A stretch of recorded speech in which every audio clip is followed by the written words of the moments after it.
Buenas noches, bienvenidos a una nueva edición del Café del Correo, el programa de análisis y debate de la actualidad en la provincia de Cádiz. Están hoy con nosotros Pepe Huisa, Emilio de la Cruz, Enrique Montiel y Rafael Garófano. A ellos les queremos plantear como primer elemento de debate las primarias en el Partido Popular.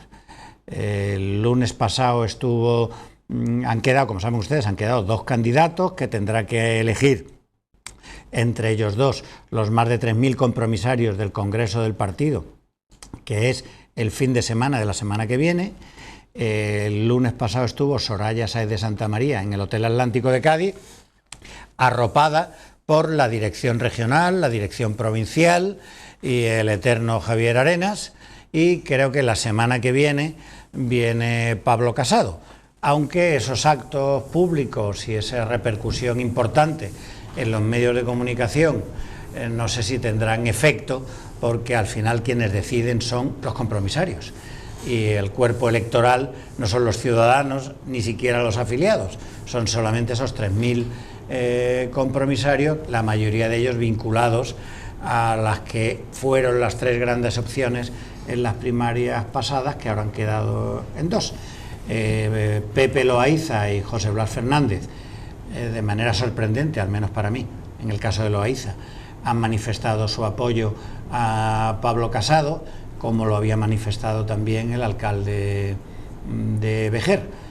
Y no sabemos, los 50 compromisarios, me parece que son de la provincia de Cádiz, por dónde tirarán. Parece que los 6 de la ciudad de Cádiz son todos de Soraya, porque son todos afectos a Antonio Sanz.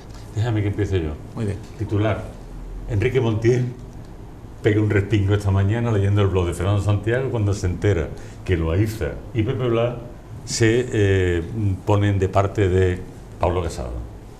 Respingo grande. ¿Por qué? Es que Loaiza, Alfonso Pozuelo y Antonio Sanz eran como una articulación perfecta. Toda la carrera política de Loaiza se debe a ese encuadre, ¿no? Y además a Teófila, que fue el que llamó a Loaiza para que fuera delegado de urbanismo del Ayuntamiento de Cádiz. Entonces, esta salida que yo no sé, por ejemplo, si ha arrastrado la salida a Daniel Nieto, que era también... Estaba el otro día en lo de Soraya. Bueno, los Soraya han estado todos, ¿no? Bueno, que tú sepas. Pero Daniel Nieto es a Loaiza lo que Loaiza es a Antonio Sanz.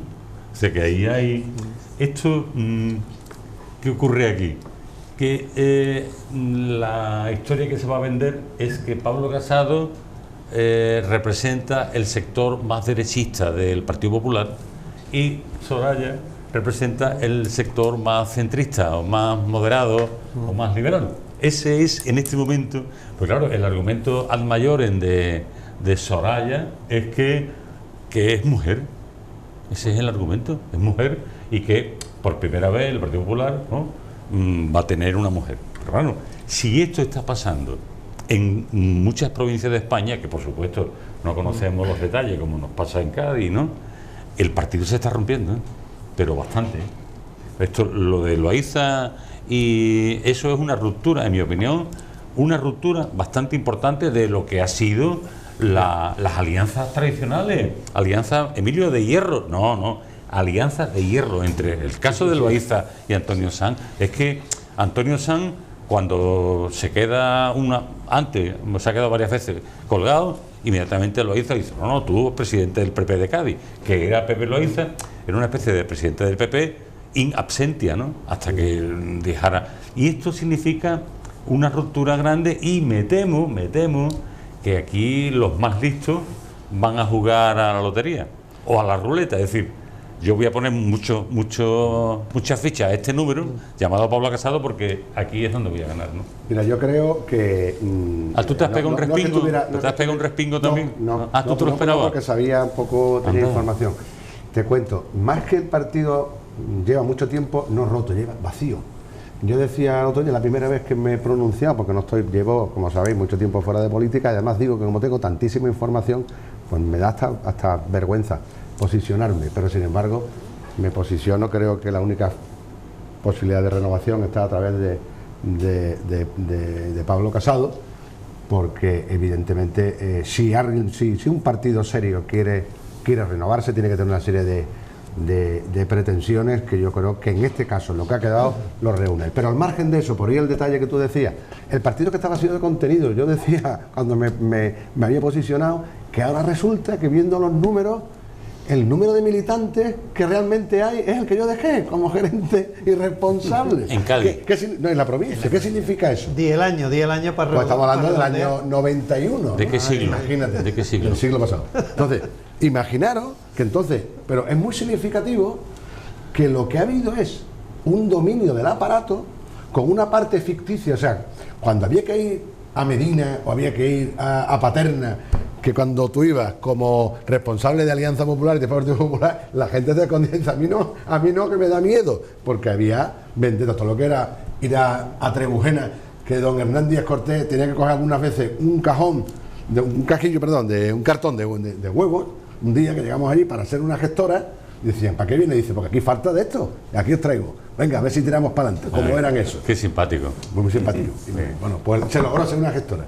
Y entonces, ¿qué ocurre? Que esa parte de implantación se acaba cuando ya empieza un poco a tener cierto poder el Partido Popular, y lo que hacen es que se inflan en determinados momentos los propios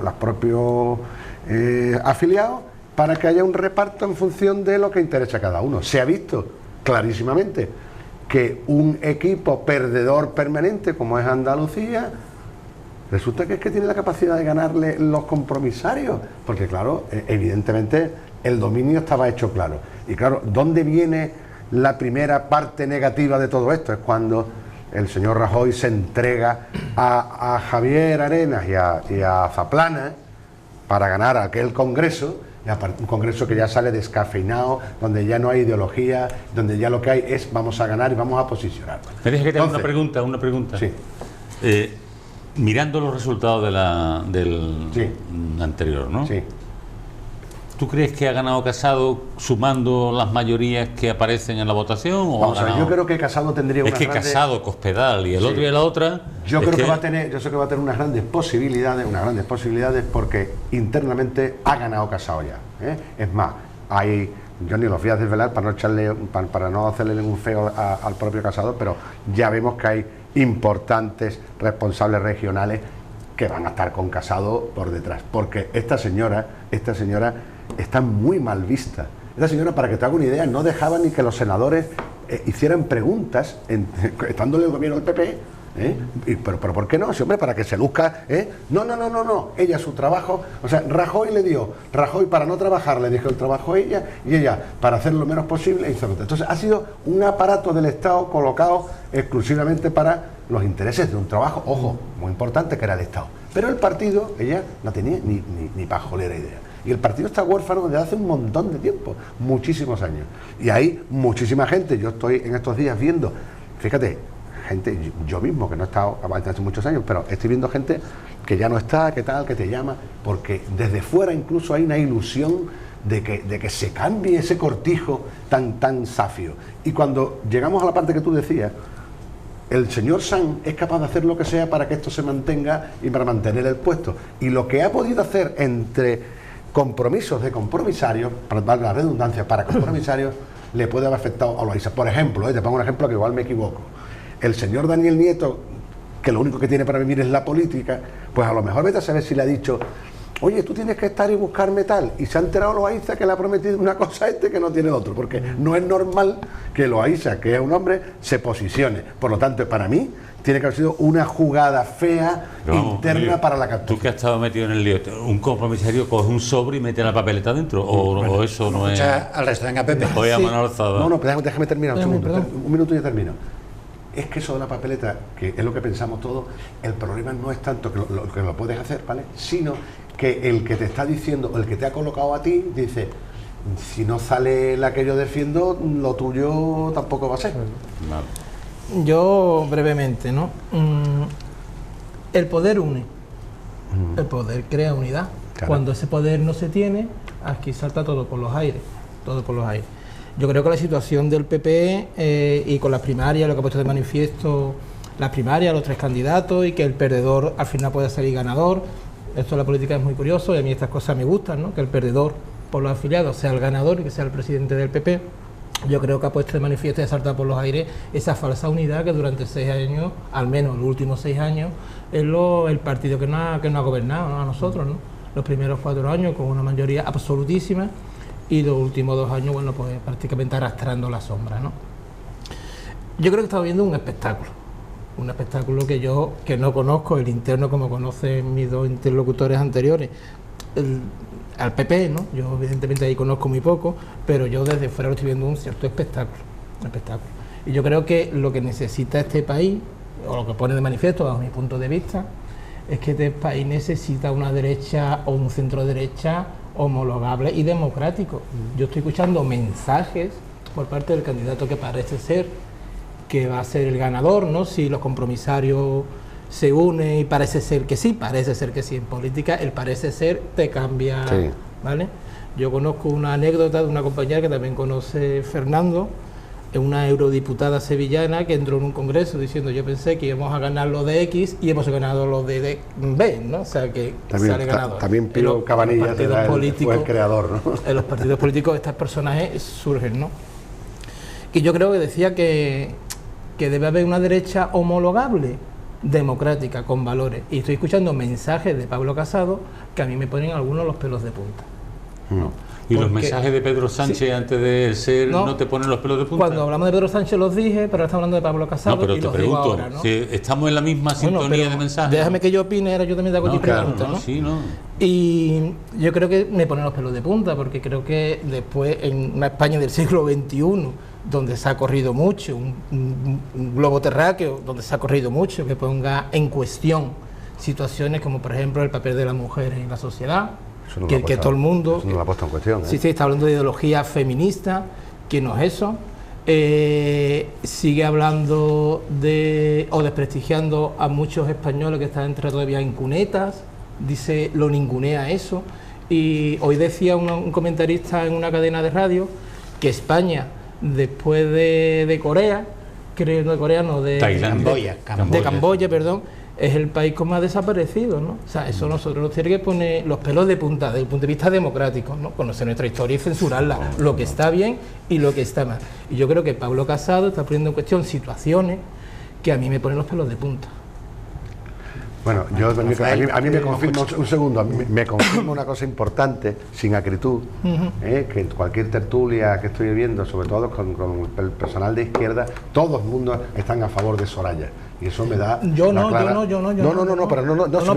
ti, ojo, que te digo que me ha acordado. Es partidario de Soraya, ¿no? Bueno, después del prologuillo de Emilio, tengo que decir, yo como defensor de Soraya... empezar para clarificar mi posición de izquierda. Claro. No es ese el asunto. Yo voy a hablar primero del componente líquido que van adquiriendo los partidos, que en algunos casos esa liquidez lleva casi a la desaparición en el concepto antiguo de la militancia. Claro, hay países y hay grandes partidos políticos que prácticamente no existen durante el tiempo normal, y cuando llevan los periodos electorales se crean unas oficinas de votantes donde van algunos que se inscriben y otros voluntarios y ese tipo de cosas, ¿no?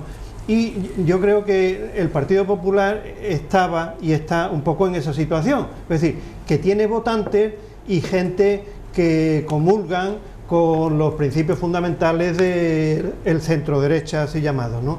Pero que después, como militancia, como asamblea y tal, además teniendo el poder, pues ya se ocupan los que tenemos ahí de organizar esto, y ya está. Yo creo que ha estado así hasta este momento.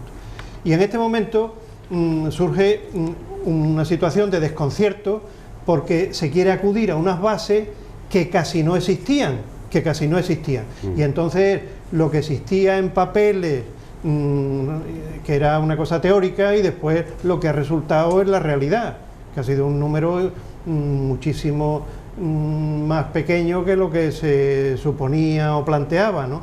Y ahora está el asunto de los compromisarios, que los compromisarios ya empieza a ser más el aparato que elige a los dirigentes del aparato.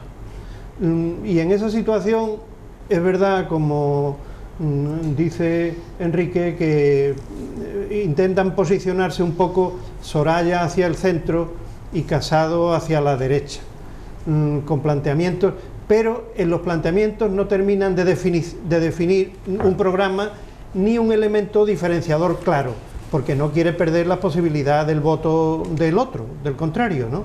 Y entonces, en Cataluña lo que se hizo Soraya y aquel intento de... aquello fue un error, pero no dice, nosotros vamos a imponer el 155 de nuevo en cuanto que podamos, no lo dice, sino critica lo que se hizo, dando a entender que su posición va a ser más dura, pero no se sabe cuál. Sería estupendo, poner el 155 otra vez. Dando a entender, no, hay muchísimos votantes, millones de votantes del PP que lo quieren ya. Perdona, del PP y de muchísimos, partidos.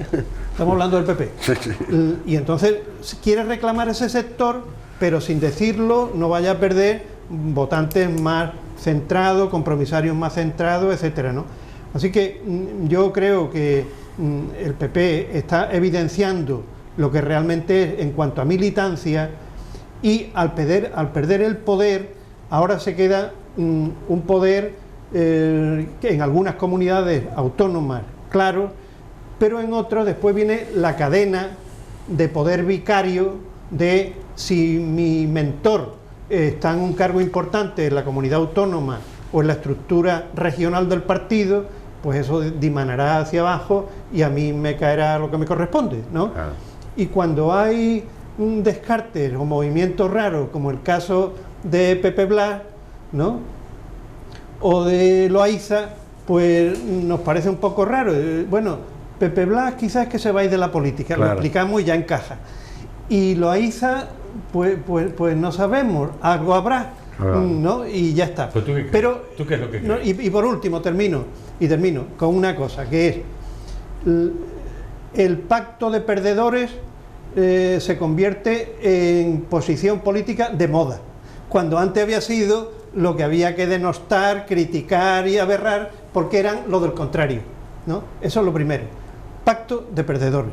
Y lo segundo, que los perdedores en general van a ser los que tengan que pactar con los perdedores en Andalucía, porque en Andalucía está cogido y bien cogido el poder político, y gane quien gane en Madrid, en Andalucía seguirá la estructura de poder dentro del PP la que hay. Esa es mi opinión, ¿no? Bueno, sobre lo de Andalucía, yo he dicho aquí en esta... Arenas, el amigo de... En esta tertulia, sí, lo que yo pienso, ¿no? Si en Andalucía, tanto el Partido Popular como Ciudadanos cambian a las cabezas y ponen el caso de Inés Arrimada.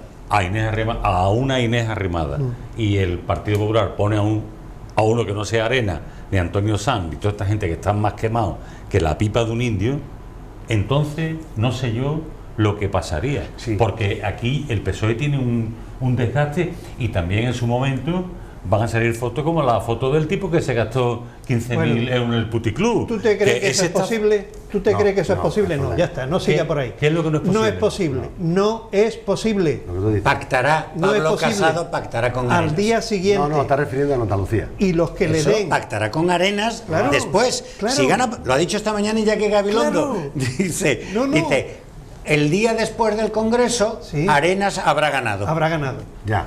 Y los compromisarios andaluces que hayan apoyado al que gane en Madrid se quedarán como minoría descolgada en Andalucía. No te quepa duda. Pero mira, Rafael, Pepe, y muy frustrado. Un segundo.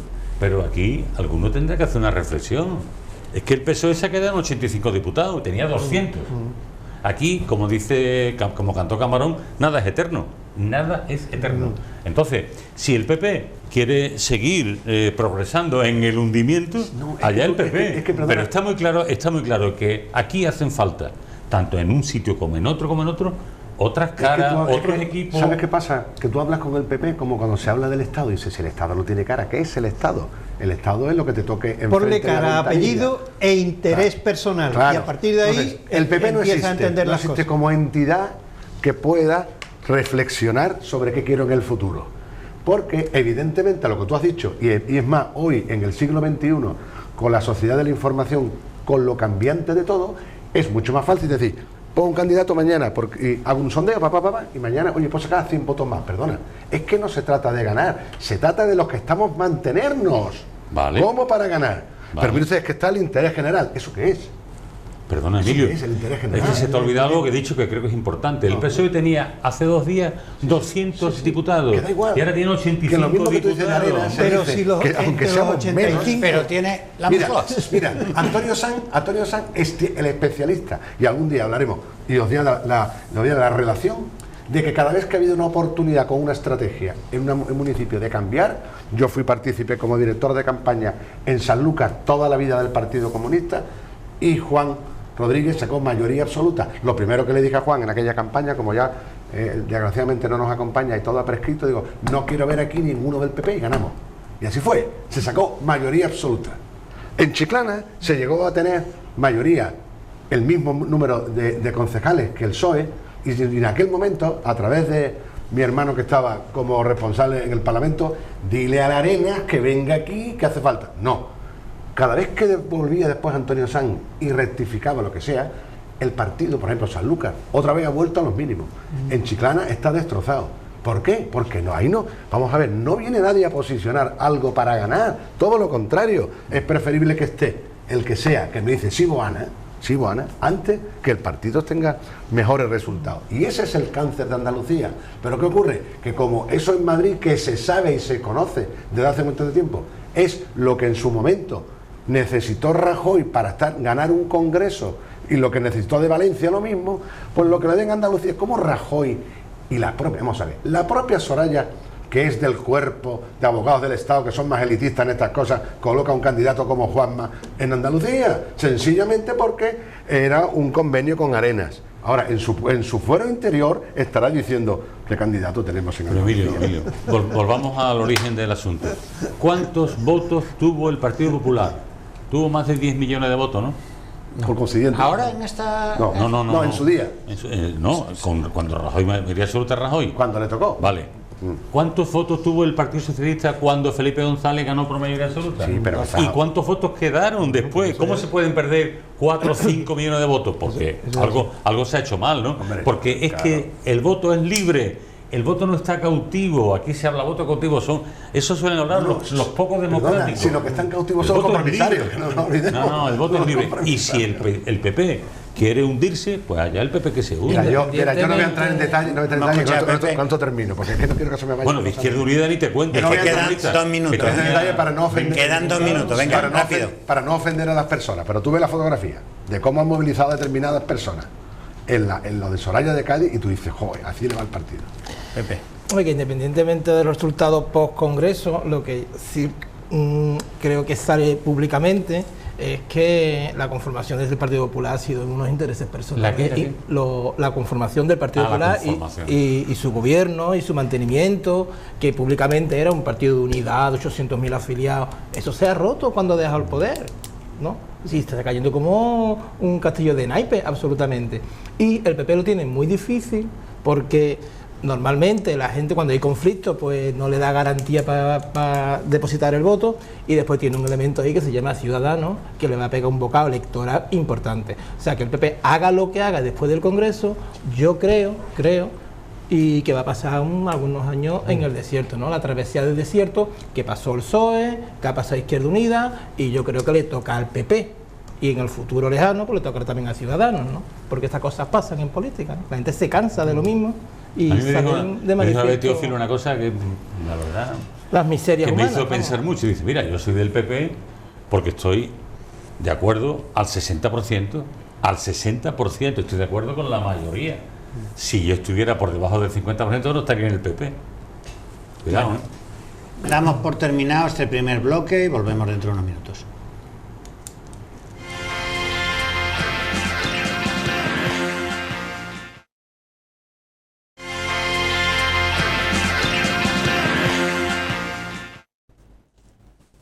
Buenas noches, seguimos en el Café del Correo. Recordamos que están hoy con nosotros Rafael Garófano, Enrique Montiel, Emilio de la Cruz y Pepe Huisa. Les planteamos ahora a nuestros invitados un debate sobre el nuevo Plan Intermodal de Transportes presentado antes de ayer por la Junta de Andalucía, por el delegado del Gobierno andaluz en la provincia, Juan Luis Belizón, el delegado de Fomento, Federico Fernández, y la gerente del Consorcio Metropolitano de Transporte, que se llama Concepción Parra, ¿no? Presentaron las líneas maestras, dijeron que el anterior, que tiene más de 20 años, estableció llegar al 35% del uso de los medios públicos en el transporte en el ámbito de la bahía, y que en vez de haber llegado al 35% ha bajado del 20 al 13%. Y a pesar de ello, pues Federico Fernández piensa que la Junta lo ha hecho bien y que ninguna administración, ninguna dijo, ha promovido el uso del vehículo privado. Dicho todo este plan, entre medias del asunto del tranvía y de ese puente eterno que lleva 3 años en uso, pero que la obra no ha sido todavía entregada. Bueno, Rafael. Bueno, en líneas generales, con este tipo de planes yo estoy de acuerdo, porque son planes que se hacen estudiando muy bien la realidad, pero después con prospección de futuro, con un futuro abierto que no se sabe muy bien si son décadas o tal. En esa perspectiva, pues el aumento de los usos de los transportes públicos, la restricción del transporte privado en función de la modalidad de cómo los ciudadanos viven, se mueven y tal, el ahorro de energías, la contaminación, etcétera. Así que en líneas generales yo estoy de acuerdo con ese tipo de planes. En la ejecución es, por supuesto, donde vienen los problemas.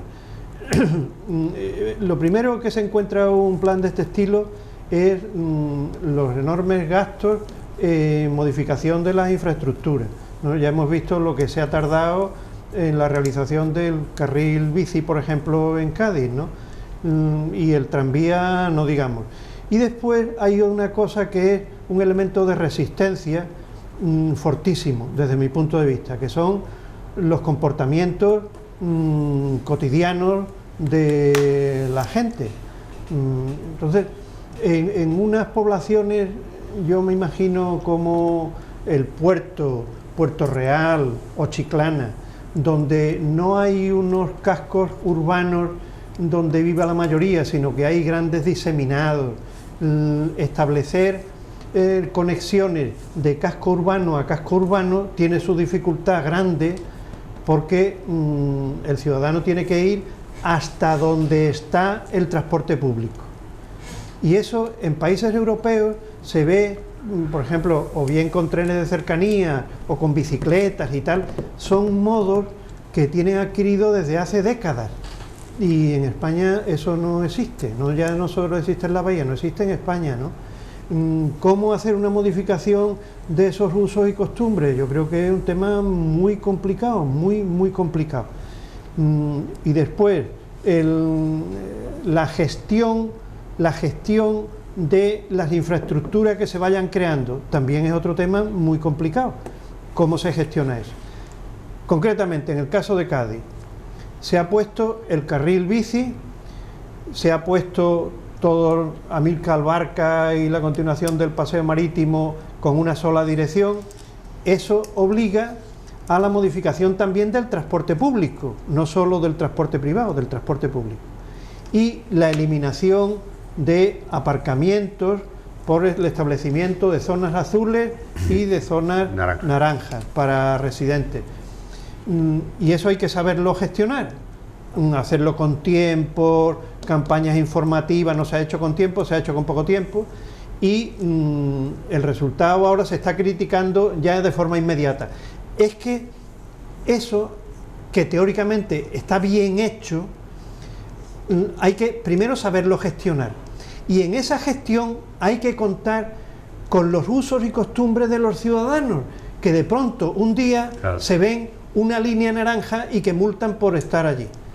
Claro, tienen que pasar muchas semanas, y cuando pasen las semanas ya ha terminado el verano y se elimina ese plan, ¿no? Claro. El tema es muy complejo de gestionar. Bueno, en sus planteamientos generales, muy complejo en su gestión, fundamentalmente en lo que supone de cambios en los usos y costumbres de los ciudadanos. Claro, yo creo que estoy de acuerdo contigo porque efectivamente se sigue cayendo en la misma trampa de toda la vida, de equipos de gobierno que por las circunstancias que concurran en cada momento, en este caso por la inestabilidad, han podido hacer 4 cosas, entonces después te viene la prisa de aquellos que han iniciado, o lo único que han podido hacer, varias cosas, visualizarlo, para poder visualizarlo como ha sido el carril bici, hazlo rápido y corriendo para que eso, que además muere en 2 días la noticia, por lo tanto, no sé por qué se empeñan en eso, cuando con lo que tú dices, además nosotros vivimos en esa zona y sabemos perfectamente lo que estaba ocurriendo. Si el panorama que estás viendo ahora, si no lo explicas bien y no hay una campaña, es que te pones en una terracita en un momento determinado, ves que no pasa nadie por el carril bici, punto 1, dices, ¿esto para quién se ha hecho? 1, 2, que te vas a la avenida, vienes en tu coche y 2 ciclistas ahí, dale que te pego, y dices, bueno, no tienen hecho un señor en un carril bici en el otro lado. Los vecinos, el vecino que toda la vida ha estado ahí, bueno, la primera se ve, esa zona, en verano además, cuando menos aparcamientos hay, pues eso le va a resultar. Es muy importantísimo, muy importante en política la explicación, la formación y la educación. Yo estoy encantado, que yo soy de los que siempre he dicho que la zona azul es maravillosa, porque yo, fíjate que me voy, como sabéis, mucho a Chiclana en verano. Cuando vengo me encantaba venir e ir a cualquier sitio del paseo marítimo porque podía aparcar, pagando por supuesto, que era la zona azul. Por lo tanto tiene un cometido tal. Ahora, ya cuando nos vamos al ciudadano que va a estar residente todo el año, hay que, como tú dices, hay que mentalizarlo, porque al final no es lo mismo que te pongas la inyección del tirón a que poquito a poco te vayan poniendo. El otro día perdona, el otro día asistí a una discusión de 2 personas en la zona de nuestra zona, sí, uno que iba recogiendo firmas para que se quitaran las zonas naranjas y tal, porque de pronto tenía que pagar. Claro. Y la otra persona decía que estaba encantada porque después de 20 años, pagando muy poco, puede tener su coche muy bien aparcado cerca de casa durante todo el verano, sin problema. Y baratísimo. Pero claro, hay el planteamiento de yo o tengo plaza de garaje dentro de un garaje con techo, o yo no pago por tener mi coche en la calle, donde antes no costaba nada. Y en Madrid, lo sabréis, que ya todo el mundo tiene la zona adquirida además, con un ticket de residente. Nadie que tiene el coche en la calle gratis. El que dice eso miente, mira, que dice eso miente porque saben que algunos de los clientes que he tenido, que de hecho hay un aparcamiento del concesionario de la Junta de Autoridad Portuaria, que se decía que no iba a tener, porque como es, y es muy barato, es al aire libre, pero claro, a 40 euros mensuales hay lista de espera. Es decir, cuando hay necesidad y hay un buen precio, y lo que tú dices, yo tengo aparcamiento, en mi zona, ¿no? Tengo un garaje, pero tengo otro coche que me lo usa, 30 euros al mes, que tú llegues a la hora que sea y tengas en tu calle para escuchar, venga. Sí, se hace camino al andar, decía Machado, ¿no? Y yo creo que Cádiz ha empezado ya a cambiar su filosofía de ciudad. Empieza. El plan intermodal de transporte se presentó ayer o antes de ayer, ¿no? ¿Quién va a estar en contra de eso? Es imposible estar en contra de eso. Yo creo que las grandes ciudades modernas del mundo, el uso de transporte público es una prioridad. Es una prioridad. El otro día decía también el delegado cuando presentó esto que, entre otras cosas, el uso de transporte público, bicicleta y todo el transporte público en general era beneficioso para la salud y para el medio ambiente. Es una gran realidad, ¿no? Hay datos médicos, por ejemplo, de Ámsterdam, que lo compara con otras ciudades y las cardiopatías disminuyen de una manera horrorosa, ¿no? Las lesiones de corazón. Y es por el uso de la bicicleta. Claro, llevan 20 años, pero empezaron un día, tendrían que empezar. Hicieron un trozo de carril bici. Ahora está todo dominado, ¿no? En cualquier caso, yo creo que ya hay que dejarse ya de declaraciones políticas, porque el núcleo del asunto está en la infraestructura, ¿vale? Entonces, además de que haya un plan intermodal de transporte, yo lo que necesito ver es un plan económico para poner en marcha ese plan intermodal de transporte, porque esto va para largo. Y hay un dato escalofriante, ¿no?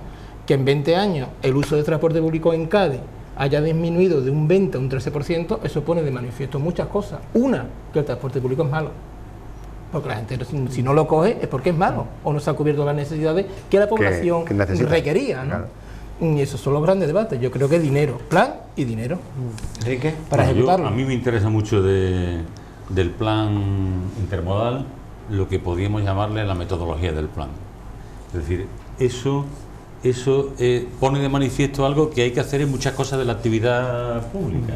Y es que los políticos tienen que reunirse. Primero, el grupo homogéneo, digamos, el partido X. Reunirse para establecer las líneas de actuación sobre los transportes en general, ¿no? Y después el partido que se ha reunido solo tendrá que llamar al resto de los partidos para participar y llegar a un acuerdo entre todos, porque es un tema que afecta a todo el mundo. Pero luego, por eso hablaba de metodología, pero luego es importantísimo que el conjunto de las fuerzas con representación política que han llegado a un acuerdo sobre un plan, llamen a los técnicos, porque esto es un tema de verdad de técnico, ¿eh? Aquí no, para eso están los ingenieros, que son gente que te solucionan la vida. Y también, y esto es muy importante, ¿con qué cuentas? Es decir, tú vas a hacer un plan intermodal realista, un plan intermodal quimérico, un plan intermodal de qué tipo. Es decir, bueno, por una parte, el coste económico del plan. Luego, pero previamente, el acuerdo de la gente y el informe de los técnicos que deben trabajar. Entonces, si eso es lo que se va a hacer, pues aplaudir como loco. Ahora, ya eso no me lo creo yo bien, porque habría que hacer determinadas actuaciones. Es que no es lo mismo traer de Chiclana a Cádiz en un tranvía a la gente de Chiclana y San Fernando y vuelta, que por ejemplo meter un tranvía por el interior de Cádiz. Bueno, en un momento dado hacemos del centro de Cádiz una ciudad peatonal, la hay en muchos sitios de Europa, por donde solamente puede pasar un tranvía circular, que iría contra los derechos de la gente para tener su coche. Vamos a cambiar de tema, ¿vale? Sí, sí.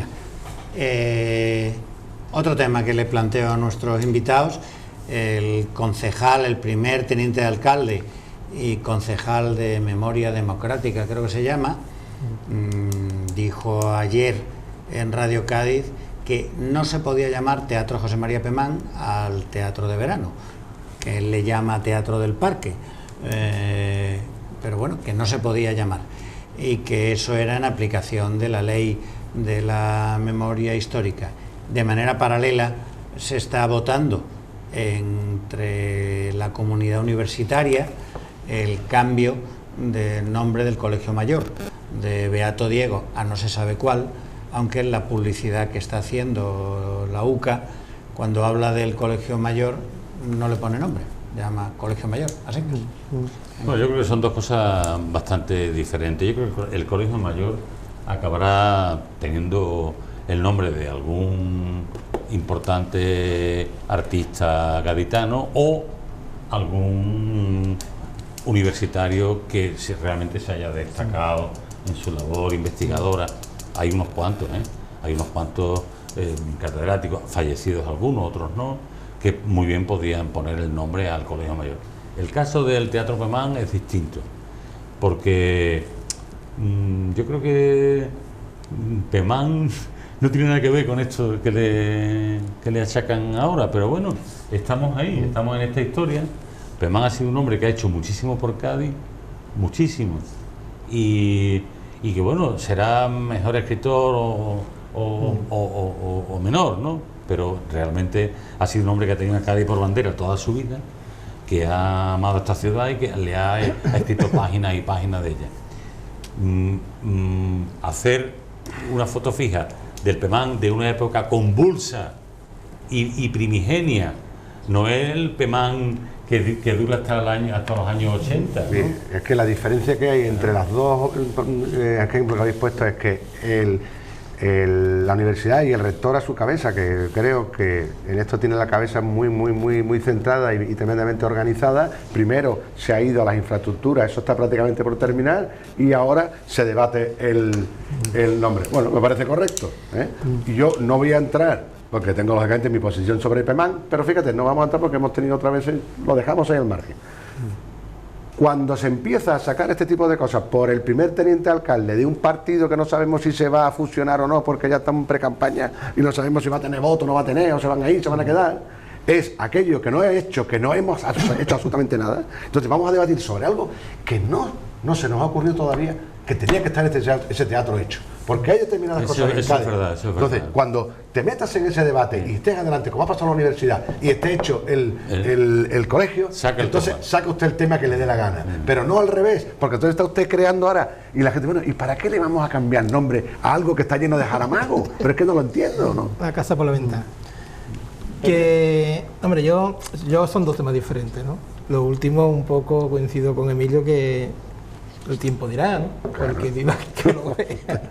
La frase que utiliza mucho Fernando, ¿no?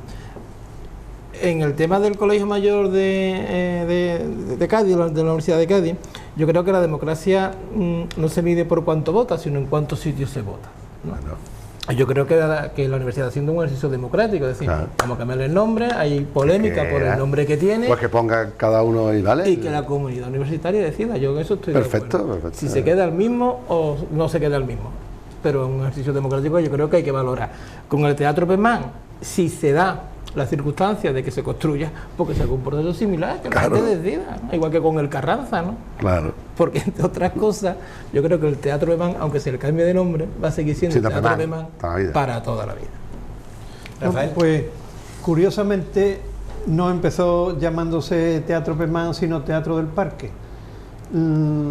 Hace poco he estado yo estudiando detenidamente los años 50 en Cádiz, que es cuando empieza el teatro y cuando también se le pone el nombre de PEMAN, y hay un tiempo que es Teatro del Parque, de forma genérica, ni siquiera del Parque Genovés, sino el del Parque.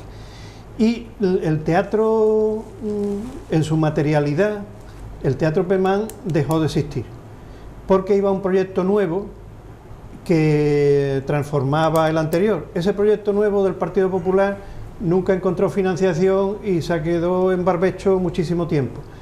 Y cuando ha llegado Podemos, ha encargado una modificación del plan antes de seguir con la obra.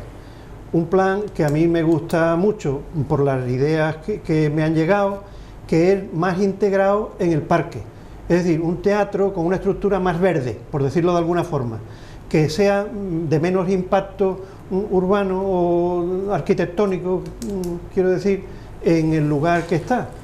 Y yo creo que efectivamente va a ser un teatro nuevo y no hay que recurrir a nombres del pasado. Y que entonces el ayuntamiento, este o el que esté, va a tener la suerte de encontrarse con la posibilidad de a esa novedad de hacerle una denominación también nueva, que es un poco, en esto sí se parece al Colegio Mayor. El Colegio Mayor va a ser un Colegio Mayor nuevo. Aquel nombre que se le puso a aquel edificio, pues estaba vinculado a una serie de circunstancias de lo más franquista y de lo más nacional catolicismo, del nacional catolicismo. Y ha habido desde la universidad una movida ya antigua de cambiarle el nombre y adaptarlo a un nombre que fuese mucho más universitario, en la línea de la ilustración, la racionalidad y incluso la historia más abierta y democrática, ¿no? Lo que comentaba Enrique, eso sería lo propio. Pero el otro día hubo un comentario en la prensa que me llamó muchísimo la atención.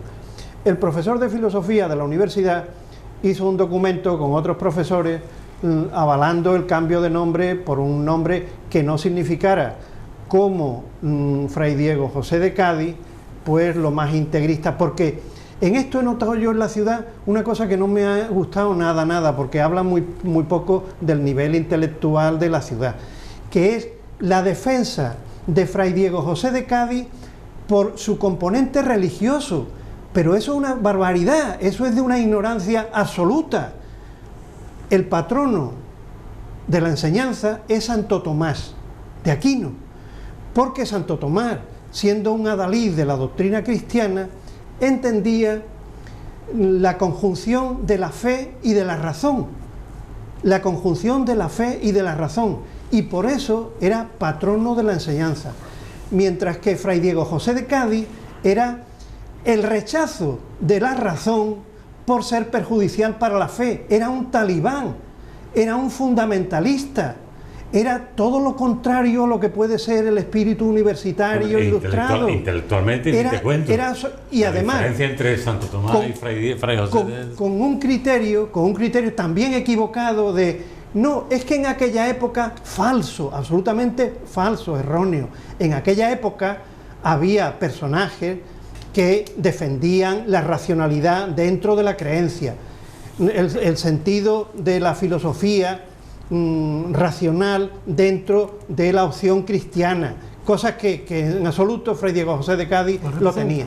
Así que en este edificio nuevo, pero me he ido de un tema, el profesor de filosofía decía, no se debería haber propiciado una votación en el mundo universitario sin haber explicado antes quién era el personaje. Digo, hombre, que una votación se diga para la población en general eso, pero que en la comunidad universitaria haya que explicar conceptos tan básicos como la figura de Fray Diego José de Cádiz, que representó en la historia española el personaje y en el franquismo y tal y cual, me parece que habla poco. Eso lo podría haber pensado, pero no lo debería de haber hecho, porque deja muy mal a sus compañeros de la comunidad universitaria, ¿no? De todas maneras, estamos en una época, en ese momento, donde hay como una especie de decisión finalista de abducir, de borrar 40 y tantos años de la historia de España.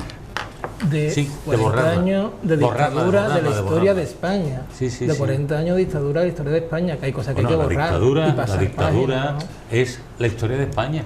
Es que en la historia de España hay dos dictaduras en el siglo XX. La dictadura de Primo de Rivera y la dictadura de General Franco. Son dos dictaduras. Y en el siglo XIX hubo 6 o 7 guerras civiles, no sé cuántas constituciones, no sé cuántas asonadas militares, no sé, fue un siglo terrible, convulso en la historia de España. Bien, entonces, ahora mismo lo que se pretende es borrar esos 40 y tantos años de historia, pues nada, pues llegará otro momento de la historia donde a lo mejor estos años que se recuperen, no en el sentido de sus valores, sino en el sentido de la definición de la historia. Si me permite, que no es borrar 40 años de historia.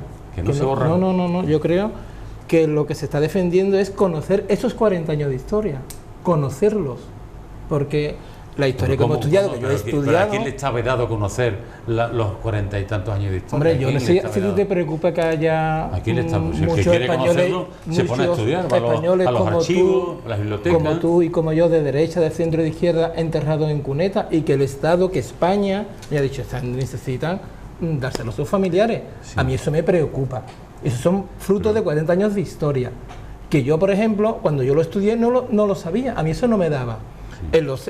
Incluso ahora, actualmente, cuando llegamos a la historia moderna, en los centros de estudio no se da, nunca se llega. Nunca se llega. ¿A qué no se llega? ¿A qué no se llega? A estudiar el franquismo y la guerra civil, de parte, porque nunca se llegaba. No, entonces eso hay que cambiarlo, hay que conocer, no borrar, conocer. Bueno, damos por terminado, abrimos nuestro departamento de dedicatorias. Pues yo... ¿Tabarnesas? ¿Alguna tabarnesa no? No. ¿En Tabarnia no siguen?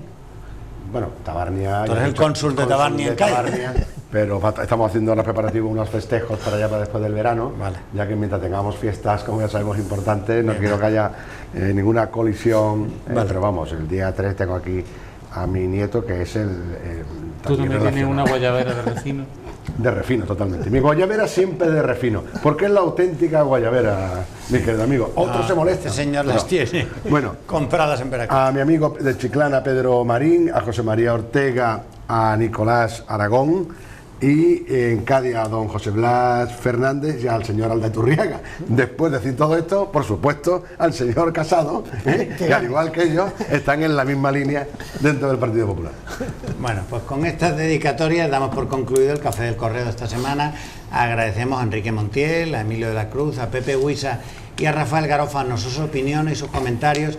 Les agradecemos a todos ustedes por habernos prestado atención y les convocamos para dentro de una semana en un nuevo Café del Correo. Al DAI